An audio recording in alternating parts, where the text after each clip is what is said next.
আজকের লেসনে আমরা কথা বলব টাইপ টুল নিয়ে। অর্থাৎ আমরা আমাদের ডিজাইনের মধ্যে যদি কোনো লেখা লিখতে চাই, সেই লেখাগুলো আমরা কিভাবে লিখতে পারি, আমাদের টাইপ টুলের সাহায্যে আমরা সেই লেখাগুলো লিখতে পারি।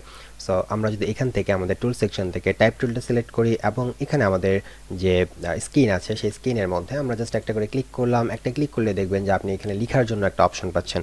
সো আপনি যদি এখানে লিখেন this is our text, so লিখলাম দিস ইজ আওয়ার টেক্সট, একটা লেখা এখানে হয়ে গেল। এবং আপনি চাইলে এই লেখাটাকে এইভাবে ব্লক করতে পারবেন মাউসের লেফট প্রেস করে, অথবা কন্ট্রোল এ প্রেস করে আপনি পুরো লেখাটাকে আপনি একবারে ব্লক করে নিতে পারেন।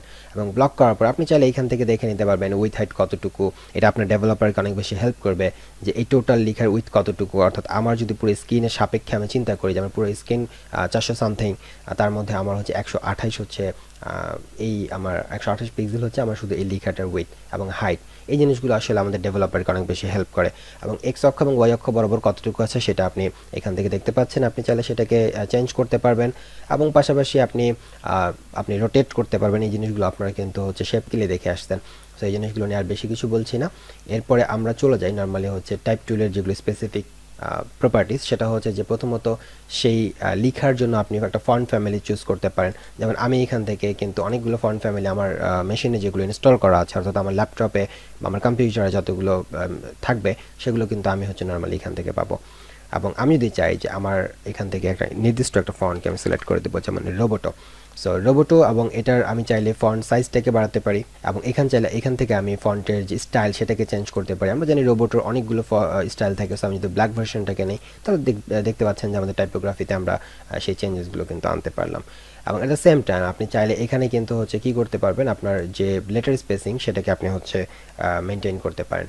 সো আপনি যদি এটাকে একটু বাড়া দেন তাহলে দেখবেন যে একটা লেটারের সাথে আরেকটা লেটারের একটা স্পেসিং তৈরি হবে। সো ফার্স্ট অফ অল আগে আমাদেরকে এটা সিলেক্ট করতে হবে, এটা আমাদের জন্য অবশ্যই গুরুত্বপূর্ণ। সো প্রথমে আগে আমাদের এটাকে সিলেক্ট করতে হবে। সিলেক্ট করার পরে আমরা চাইলে এখন এখান থেকে লেটার স্পেসিংটা করে দিতে পারি। এবং যেটা আমাদের ডকুমেন্টের বাইরে চলে যাবে, আমাদের স্ক্রিনের বাইরে চলে যাবে, সেটা কিন্তু আলটিমেটলি ভিজিবল হবে না, রাইট? এই যেটা দেখেন এটা কিন্তু ভিজিবল হবে না। আপনি যদি বাইরে ক্লিক করেন এই জায়গাটা কিন্তু আর ভিজিবল হবে না। সো এই জায়গাটাকে আমাদের রাখতে হবে কি ডকুমেন্টের মধ্যেই রাখতে হবে যদি আমরা আমাদের ডিজাইনে দেখাতে চাই। সো এটা হচ্ছে আমাদের টেক্সট স্পেসিং, লেটার স্পেসিং। এবং এটা হচ্ছে আমাদের নর্মালি হাইট হবে। আমাদের কোনো লেটারের মধ্যে যদি আমরা হাইট দিতে চাই, হয়তো কোনো লাইন স্পেস দিতে চাই আমাদের কোনো প্যারাগ্রাফের মধ্যে, সেটা আমরা করতে পারি। সো এটা আমরা একটু পরে দেখছি যখন আমরা অনেকগুলো টেক্সট নিয়ে কথা বলবো। এবং এরপরে যদি আমরা এখানে দেখি যে এখানে আমাদের এই অ্যালাইনমেন্টগুলো হচ্ছে নর্মালি আমাদের প্যারাগ্রাফের ক্ষেত্রে বুঝতে সুবিধা হবে। সো আমরা সেখানে এটা দেখব। এখানে যদি আমরা দেখি যে এখানে আমাদের আপার কেস, আমরা যদি এটাতে ক্লিক করি তাহলে দেখবেন যে সম্পূর্ণ লেখাটা আপার কেসে হয়ে যাচ্ছে। আপনি যদি এটাতে ক্লিক করেন তাহলে সবগুলো লোয়ার কেসে হয়ে যাচ্ছে।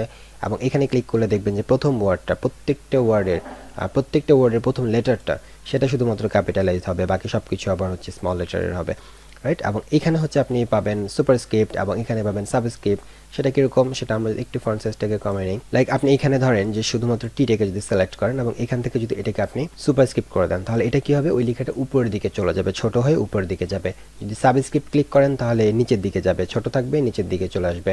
এবং এটা হচ্ছে কি, এটা হচ্ছে আমাদের নর্মালি এই যে এটার যে একটা আন্ডারলাইন, সেই আন্ডারলাইনটা আমরা করতে পারি। যেমন শুধুমাত্র আমরা দিস যদি বলি, দিসকে আমরা আন্ডারলাইন দিতে চাচ্ছি, সো আমরা এভাবে দিসকে আন্ডারলাইন করতে পারি। আমরা চাইলে হচ্ছে স্ট্রাইক থ্রু ইউজ করতে পারি। স্ট্রাইক থ্রু কি, ধরেন যে আওয়ার এটাকে ধরেন যে আমরা সিলেক্ট করলাম, এটাকে যদি আমরা সিলেক্ট করি, সিলেক্ট করার পর আমরা স্ট্রাইক থ্রু দিয়ে দিতে পারি। সো এটা মনে হবে যে কোনো অংশটা আমরা জাস্ট কেটে দিচ্ছি এখান থেকে। সো এই জিনিসগুলো আমরা এখান থেকে ব্যবহার করতে পারি। আমরা চাইলে অপাসিটি ব্যবহার করতে পারি, লেখার অপাসিটি আমরা রাখতে পারি। ডিজাইনের সময় এগুলো আমাদের অনেক বেশি দরকার হবে। এরপরে আমরা এটা ব্লেন্ড মুডগুলো, আমরা জানি যে সব ব্লেন্ড মুডগুলো দিয়ে নর্মালি আমরা কী কাজ করতে পারি, তো সবগুলো জিনিস আমরা এখানে পাবো। আমরা চাইলে ফিল কালার ইউজ করতে পারি, এখান থেকে একটা ফিল কালার দিতে পারি। আমরা যদি চাই যে বর্ডার কালার ইউজ করবো, সো আমরা এখান থেকে একটা বর্ডার কালার ইউজ করতে পারি। দেখতে পাচ্ছেন এখানে আমরা একটা বর্ডার কালার ইউজ করে ফেললাম এবং এই বর্ডারটাকে আমরা চাইলে বড় করে দিতে পারি। এবং আমরা জানি যে ইনসাইড আউটসাইড এই জিনিসগুলো করা যায়, বাট এটার জন্য নর্মালি অ্যাভেলেবেল হবে না, এটা যদি কোনো একটা শেপ না। এবং এটার ক্ষেত্রে আমরা সাইজটাকে বাড়াতে পারি, কমাতে পারি এবং এটার আমরা স্টাইল দিতে পারি, আমরা ড্যাশ স্টাইল দিতে পারি। আমরা যদি একটু বড় করে নিই তাহলে জিনিসটা দেখানো সম্ভব হবে।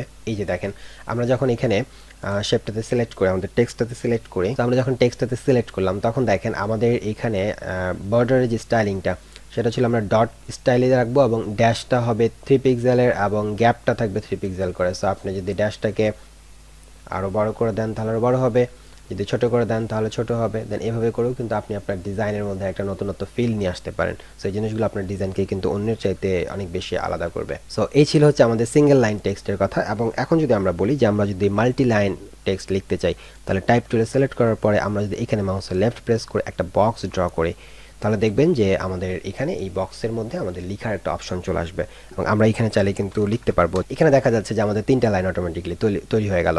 সো এখন আমরা যদি এটাকে সিলেক্ট করি এবং এখান থেকে আমাদের অ্যালাইনমেন্টগুলো এখন আসলে বোঝা যাবে। আমরা লেফট লাইন মানে হচ্ছে আপনার এপাশ এবং এপাশ সমান থাকবে, শুধুমাত্র হচ্ছে ওয়ার্ড যেটা শুরু হওয়ার সেটা হচ্ছে লেফট থেকে শুরু হবে। এবং আপনি যদি মিডিলে দেন তাহলে কি হবে, লেফট এবং রাইট থেকে না, এটা শুরু হবে মিডল থেকে, এবং রাইটে দিলে সেটা শুরু হবে রাইট থেকে। এবং এখানে যদি আপনি এখন লক্ষ্য করেন, এখন আপনি অটো হাইট আপনি সিলেক্ট করতে পারবেন। সো এখানে যখন আপনি ইউজ করবেন অটো ওয়েট, তখন আপনি কি হবে, আপনি দেখেন আপনি যদি এই যে পয়েন্ট, আপনি একটাই পয়েন্ট পাচ্ছেন, কিন্তু এখন আপনি যদি পয়েন্টটাকে বড় করতে চান তাহলে দেখেন যে উইথটা সহ অটোমেটিক্যালি কিন্তু হচ্ছে ইনক্রিজ হয়ে যাচ্ছে, রাইট? আপনি দেখেন অটোমেটিক্যালি উইথটা ইনক্রিজ হচ্ছে, ওকে, এবং ফন্ট সাইজটা এখান থেকে কিন্তু বেড়ে যাবে। এরপরে আপনি এখান থেকে চাইলে হচ্ছে হাইটটাকে অটো করে ফেলতে পারেন। হাইটটা অটো থাকবে, অর্থাৎ আপনি হাইটটাকে যত এখানে বাড়ান না কেন হাইট কিন্তু বাড়বে না, লিখার যতটুকু লিখা ততটুকুই নরমালি থাকবে, ঠিক আছে? আপনি হচ্ছে যদি এই পাশ থেকে হচ্ছে এটাকে বাড়ানোর চেষ্টা করেন, তারপরে কিন্তু সেটা হাইটটা অটোমেটিক্যালি ওটাই সেট করা থাকবে। সো আপনি যদি এখন এভাবে বড় করেন তারপরেও কিন্তু সেম থাকবে। আর আরেকটা হচ্ছে আমাদের এখানে আরেকটা অপশন হচ্ছে ফিক্সড সাইজ। সো ফিক্সড সাইজটা কি হবে, আপনি যেটাই করেন না কেন ওইটাই জাস্ট হাইট অটোর মতোই থাকবে। আপনি যেটাই করেন না কেন আপনার এটা কিন্তু হচ্ছে বড় হবে না, ফিক্সড ওই সাইজটাতেই থাকবে।